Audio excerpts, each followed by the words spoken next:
The National Broadcasting Company and its affiliated stations present The Pacific Story.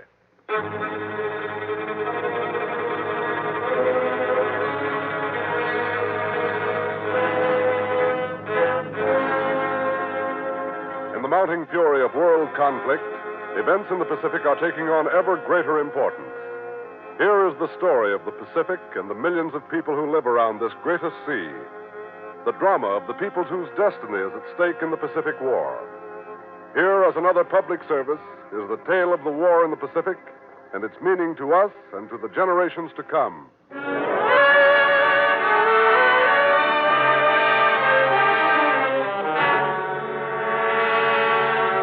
China's New Life Movement.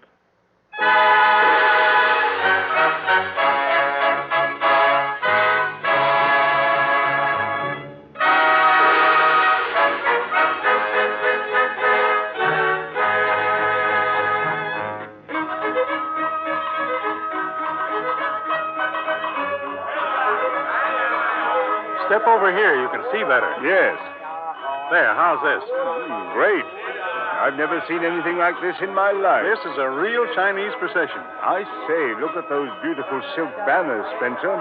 Colorful, aren't they? And look at that character and that costume. That's one of their ancient heroes. Matter of fact, many of the characters in this procession are. Oh. Who are the Chinese in this procession? Most of them are peasants. I didn't think anything like this went on in China today. Well, if you'd said that 10 years ago, you'd probably have been right. Look at this. You see the sedan chair this next group are carrying? Yes? That's their village deity. And they're taking the deity out for its annual outing. Is that so? You see how happy they all are? Is this a celebration or something? Well, in a way, yes. It's a sort of an expression of the New Life movement. New Life Movement? Yes.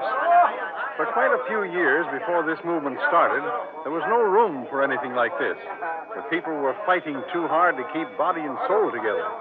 Now a sort of new spirit is rising in the people. Sort of a new lease on life, eh? Yes. You see that old fella coming along there? The one carrying the banner? Yes. His name is Wang. He's a peasant, and he was one of the old ones who opposed the movement. He lived outside of Nanchang in Kiangsi province. In 1934, when Generalissimo and Madame Chiang Kai-shek announced the new movement, Wang refused to attend. He waited until his son Lo came back from the meeting. The affairs of the government are not for us, Lo. We must interest ourselves in the government, my father. No, my son. The government is the concern of the officials. Unless we concern ourselves with the government, Let us care for our family. That comes first.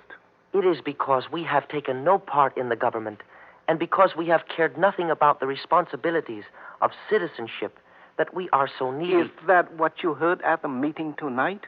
I believe what I heard at the meeting tonight, my father. What then did you hear, Lo?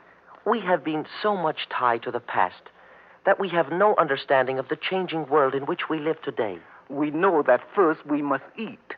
Yes, Father, we must eat. But we also must know that the government that taxes us can be no better than we who make it. If we stand back and lend no hand to the government, we cannot then find fault with the government because of its dishonest officials. You find excuses for the corrupt. I find only the reasons behind the lives we live. We are ignorant and calloused and undisciplined, most of us. Let us be honest. I have worked all my days. Yes, as millions of other honest Chinese. But because we take no part in the government, because we make no effort to improve ourselves, we, the poor, have become mean and disorderly. And because of all this, we are not able to deal with the calamities that strike us here within our country, or to strike back the invader from without. You talk of the government and education, Lo. They have failed in the past. Government and education did not fail, my father. Those who ran them failed, and that was as much our fault as theirs. We did nothing to help them succeed, and now we must. And what do you think you can do? We must wipe out the backward conditions in our country, and this we can do with the New Life movement.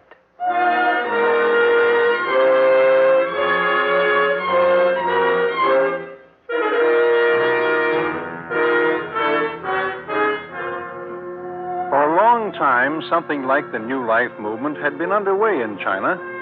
Actually, it was the natural outcome of the conflict between the old and the new.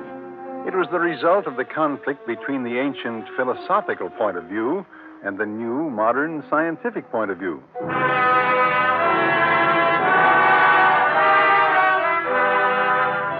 It cropped out after China was defeated by the Western powers in the Boxer Rebellion. Let us see the situation as it is. The old China is passing. The new China is being born. We cannot go on with the old traditional methods. We must adopt the ways of Western civilization. Change was in the wind. It came slowly. The younger element, students, began to take an interest in the affairs of their nation. When the Shandong decision was made in 1919, there was a nationwide student strike against it. Young China was taking its first steps toward breaking with the past. Well, about 3 weeks after the first meeting of the New Life movement in Nanchang, Generalissimo Zhong held a mass meeting there. Come, Wang. This is nonsense. It is only fine talk. Let us go home. If one is hungry, will this nonsense feed him? That is what I said to my son-in-law. The young have not yet learned to live. They are easily swayed. But the years of slaving and starving will teach them what is important and what is not. Hello, Father. Hello, Mr. Wang. Hello, my son. You seem happy, Lo. I am happy. Is this not inspiring? Look, 500,000 people. Think of it. 500,000 people here at this mass meeting. Oh, they came out of curiosity. No, my father. They came because they see that something is being done to reach the roots of China's problem.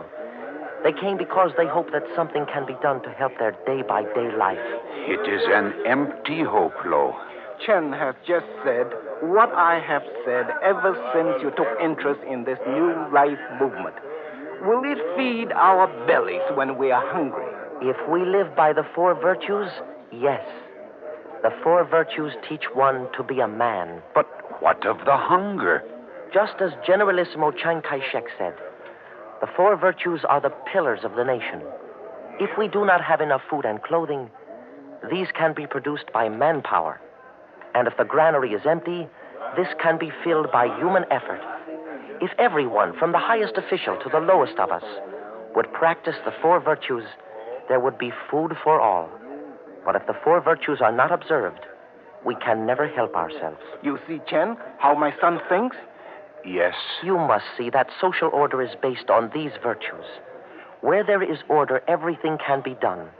And where everything is in confusion, little can be done. That mass meeting really started the New Life movement. 500 organizations attended. It reached the younger Chinese, but many of the older Chinese were still tied to the past. I talked to Tang, one of the organizers, and asked about the four virtues. The first virtue we call Li. It means courtesy. That is, regard for others. I see. One must be courteous. And by courtesy, we mean that which comes from the heart. One must not be courteous merely to obey the law, but because he wishes to be. That's a beautiful virtue indeed, Tang. Yes. And the second virtue we call Yi. It means duty or service. One must do things for others, serve them. Also, one has duties to himself. Yes, of course. The third virtue we call Lian. Lien? Yes, Lian. Lian means the clear definition of one's rights and where one's rights end. I can see the importance of Lien. It is very important to know what is one's own and what belongs to the other man. An individual must know this to keep from infringing on the other man. Well, that's pretty fundamental. Yes, we must know what is public and what is private, and what is yours and what is mine. And that is Lian. I see. The fourth virtue is a Qi. Qi? Yes, it is spelled C-H-I-H, Qi. It means honor. We must have honor. Without it, we have very little. These are the four virtues, the four principles of the New Life movement.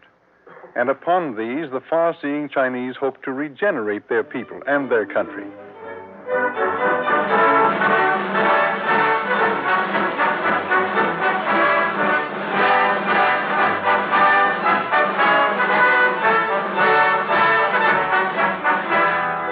Wang the farmer and Chen the blacksmith watched the work of the movement around Kiangsi. They saw the young workers go out into the countryside. Lo, the son of Wang, went to the military headquarters to be trained in the duties and the objects of the New Life movement. And when he was trained, he became part of the special movement organization and went out into the field.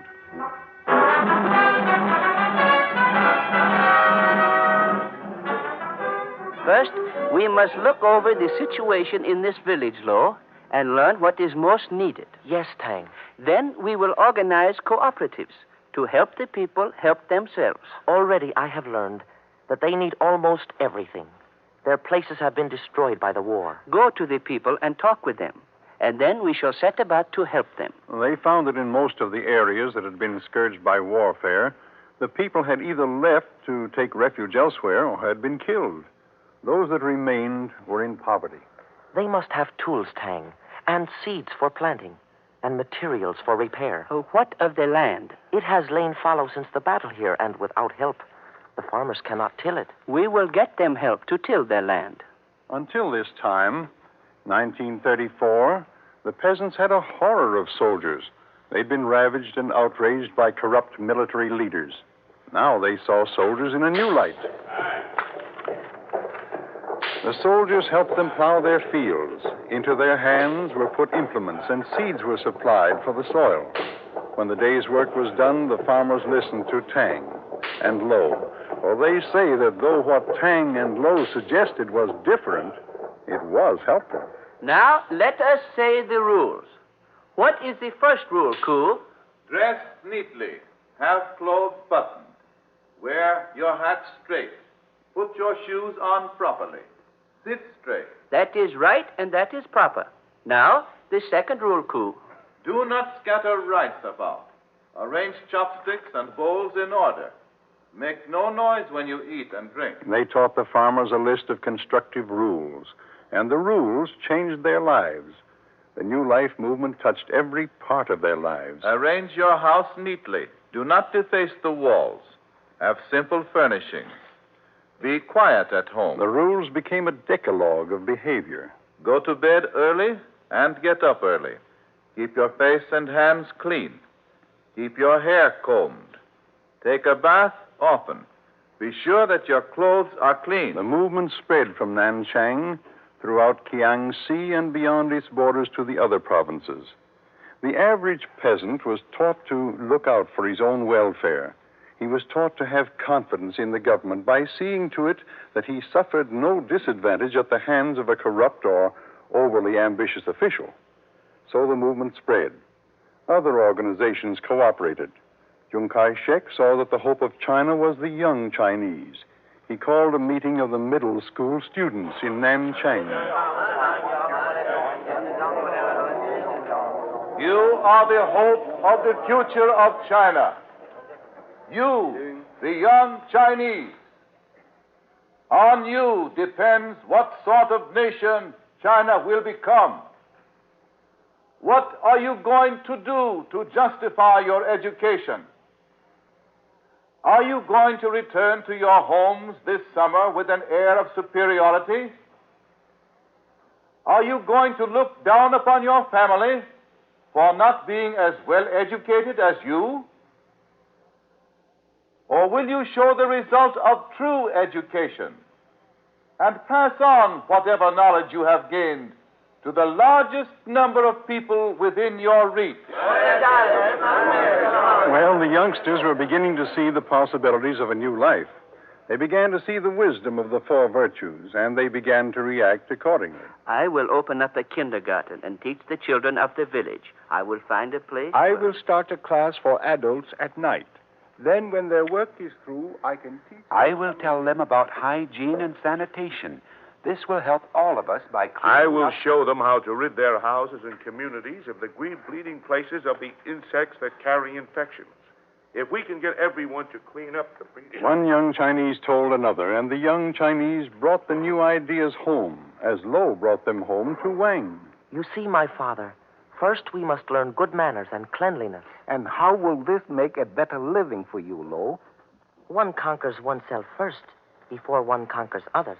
My son, It is said, when one does not have to worry about his food and clothing, then he can care for personal honor. When the granary is full, then people learn good manners. You have heard that? Yes, Father, I have heard it. An animal that is hungry cares nothing for manners. But we are not animals, Father. The spirit of the New Life movement was rising. The young Chinese were inspired by it. It spread infectiously, and soon it was finding expression in slogans that appeared everywhere.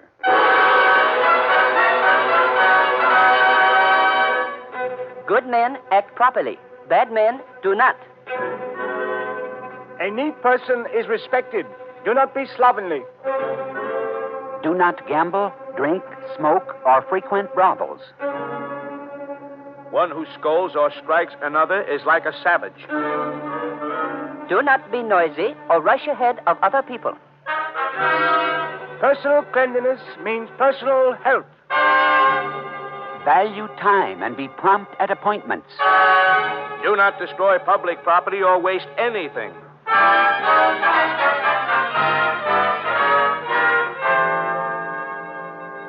Everywhere the Chinese turned, they came into contact with the New Life movement. They saw the slogans. They read the rules. Most rightly interpreted the purpose of the movement and its objectives, but those who did not unintentionally harmed the cause. Excuse me, please. Yes? What are you doing with my hat? The rule says you must wear your hat straight. There. What rule? The rule of the New Life movement. And here, let me button your clothes. Well, mind my button. The rule says you must keep your clothes buttoned. There. How dare you stop me and do this to me? Here, let me take that cigarette. Do not throw that cigarette away. What do you mean, taking my cigarette out of my mouth and throwing it into the street? Now you may go. Remember, laziness, dirt, disorder, and disease are the beginnings of adversity. Good day to you. How dare you? No. The rule is do not spit. What is this land coming to when a man of my years can be stopped? You saw that, Chen? Yes, I saw it. That is what this New Life movement has come to. Stopping adults on the street and treating them as children. This is what I thought the New Life movement would come to, Wang. I'm ashamed of my son, Lo. I have seen things of this kind for days now. That is why I wanted you to see. Yes. Yesterday, I saw policemen striking with sticks those who were lolling in front of the shops and those who stood and stared at the passers. Look at those police there. Yes, look at it. That is more of it. What are they doing to that woman? They are wiping the lipstick from her mouth. Ay-ya. And my son is one of those who are behind all this. It is disgraceful that the police should waste their time like this instead of ridding us of thieves and robbers. But it was not the movement that was wrong. It was the overzealous application of the rules. It was the misinterpretation of the meaning behind the movement. The old ones thought of this when they thought of the movement. They cannot see that it is more than a battle for good manners. We must start with the things closest to us and then extend it to others. We must start with our civil servants and then gradually extend it to all the people. For the New Life movement is a battle against ignorance and against dirt and corruption. That is what the organizers preached. But still, against them were those who clung to the old traditional life of China, and those who, although in agreement with the movement, misinterpreted it. And in the wake of this opposition, disaster was spawned. Come in. You sent for me? Yes, come in. Chen here sent for you. What is it, Chen? These many years you have been our friend and neighbor. Now we call on you for help. Your grandson has smallpox? No, I do not think so. Not yet. But it is spreading all around the countryside. It is everywhere, in all the houses around us. You know that in the years past, sickness has taken all of my sons, save Fen here, and all of my grandchildren, save little Ying there in the basket. The same it has done in our house. Year by year, the sickness has taken them. You are a learned man. What can we do? Is there nothing we can do? I do not know. Must we wait then until the smallpox comes? Must we wait until it surges up like the sea and takes my last grandson? It is spreading as before the wind. Must we wait till it comes here? What can we do? There is one in the village who talks of ways to stop sickness. Can he stop the smallpox? Who is he? He is Lo, the son of Wang. Oh, Lo. He who talks of the new life. Yes.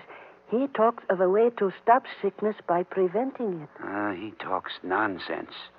His father, Wang, is ashamed of him. But perhaps he knows what to do. Perhaps he can tell us. He knows nothing but fine talk of manners and of foolish talk of the new life. Have we and our ancestors not learned to live in all the years of our lives, but to be told by an untried young man? Will we not even talk to him for the sake of your grandson? Perhaps he can show you the way.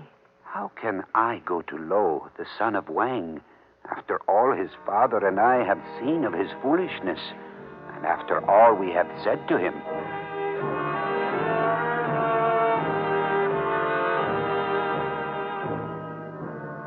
Well, Chen walked over the long road to the village, to the house of Wang, and everywhere he saw the ravages of smallpox.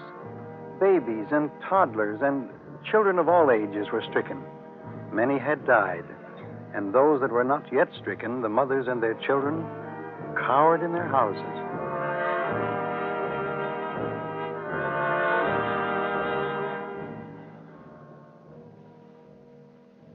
My son Lo cannot help you, Chen. Where is Lo? Where, I do not know. But wasting his time, of that I'm sure. But if he talks of a way to stop the smallpox... I have heard him talk of it, but talk means nothing. My last grandson. If what Lo speaks of will save my grandson... Would then... you trust your grandson to the hands of those who have influenced my son? We have nothing else, Wang. No. It is better that we trust the mercies as we have in all the scourges that have gone before. My son knows nothing of smallpox. I know that something can be done. Lo. My son. Is there smallpox in your house, Mr. Chen? No, not yet. But it is everywhere in the countryside around us. Well, then perhaps it is not too late.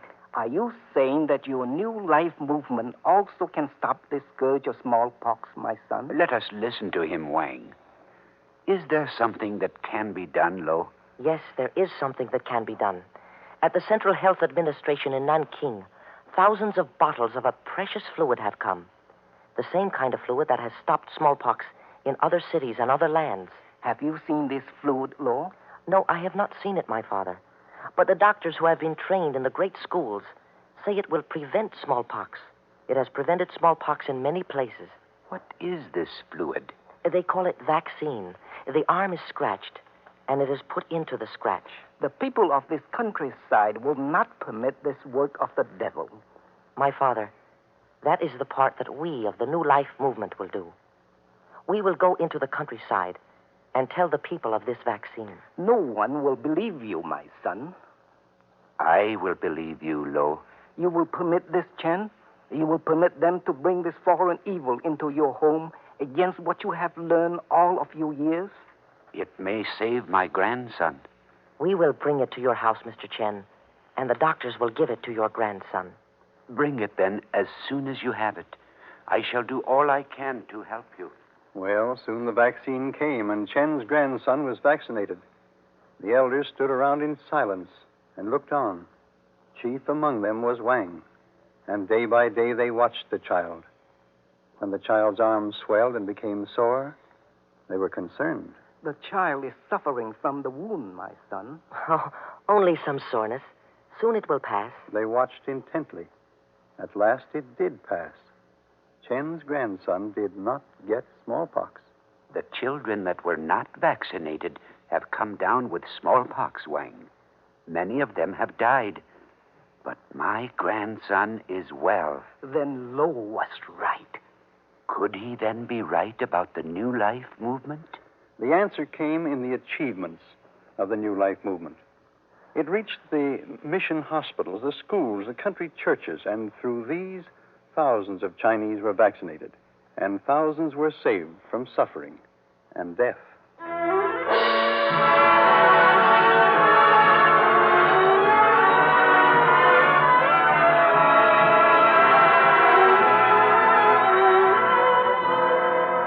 Old Wang began to see that the four virtues were not just fine talk, but were principles of life, and he and others of the old China began to live by them and believe in them. They saw that the rules that they had scoffed at were practical rules of living, and that as more and more lived according to them, all were proportionately better off.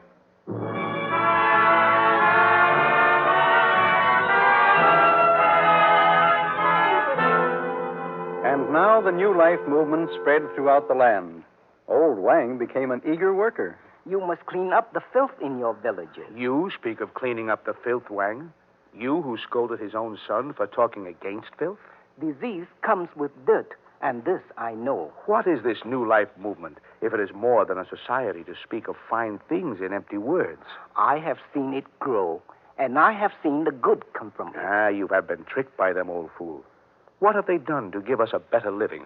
We have laid the foundation for a better living and a better country. Lo, The time has come to think of more than our farms and our villages. that is right, Shah. We must take a part not only in the life around us, but in the life of the nation. It is because many of our people have not cultivated these virtues that there is disorder and confusion around us. I watched Wang work day by day for the New Life movement, and he became a sort of prototype of the change that was taking place throughout China. For everywhere the constructive work of this Renaissance of China was being expressed by the men who will make the China of tomorrow. If a country cannot defend itself, it will lose its existence. The larger its territory, the more tempting it is to its enemies. There is only one way, and that is to develop the economic stability of our country and to develop a patriotic and fighting spirit among our people.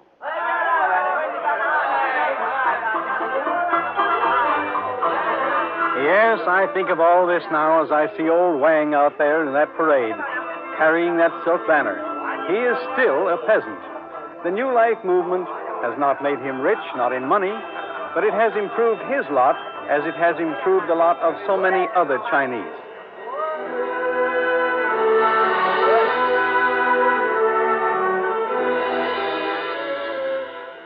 As I watch him in his simple, clean clothes, carrying that silk banner, I remember what he said to me once. You see, Mr. Spencer, without men of character, there can be no strong nation. There is an old Chinese proverb. If you are planning for 1 year, sow grain. If you are planning for 10 years, plant trees. But if you are planning for 100 years, grow men.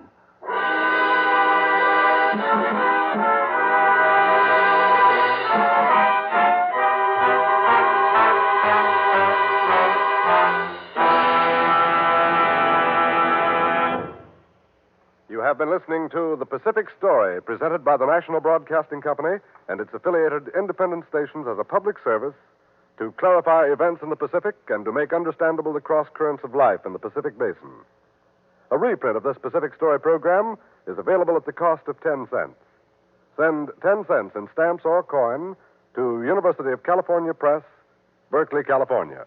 We repeat, a reprint of this Pacific Story program is available at the cost of 10 cents. Send 10 cents in stamps or coin to University of California Press, Berkeley, California.